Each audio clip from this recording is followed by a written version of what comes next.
Hi, y'all. Okay, yeah, I've seen here on social media some people are upset about politicians coming into the church. Well, isn't that where they should be?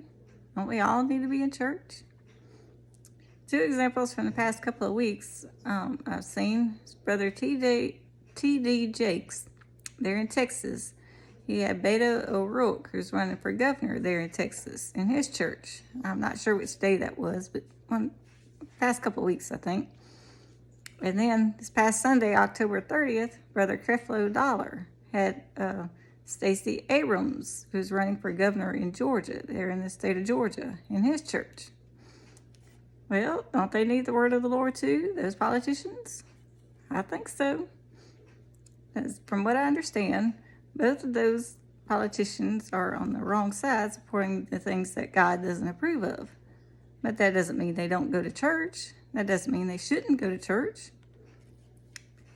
And there's people calling out those pastors because the politicians were in their church. Oh my.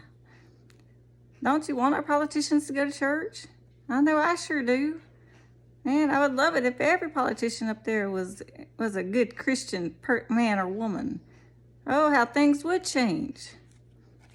Just because the politician showed up in church doesn't mean the preacher is supporting either of them, him or her. They just acknowledge that the politician was in the church. They need Jesus too, right? Just like we all need Jesus each and every day, more and more. I'm praying for more politicians to go to church more often, to get saved if they're not. And then we could see how God will change their hearts. And then when God does change their hearts, they can take that along with we the people and truly change America. Don't you want to see that happen? No, we can't kick them out of the church. Invite them in. The left and the right can come together in the election coming up next week, 1 week from today, November 8th. And pray about who God wants you to vote for in your state and let God guide us in turning our country back to Him. In God we trust. It may or may not happen this next election. I don't know, red wave, blue wave, green wave, yellow wave, who knows? But I do believe God will overturn our government and put the leaders that He wants up there back in Washington, D.C. and in each state.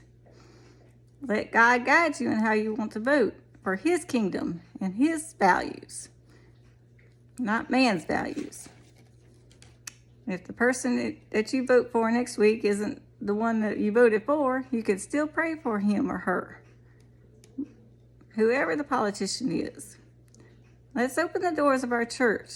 Invite them in, no matter what side they are on.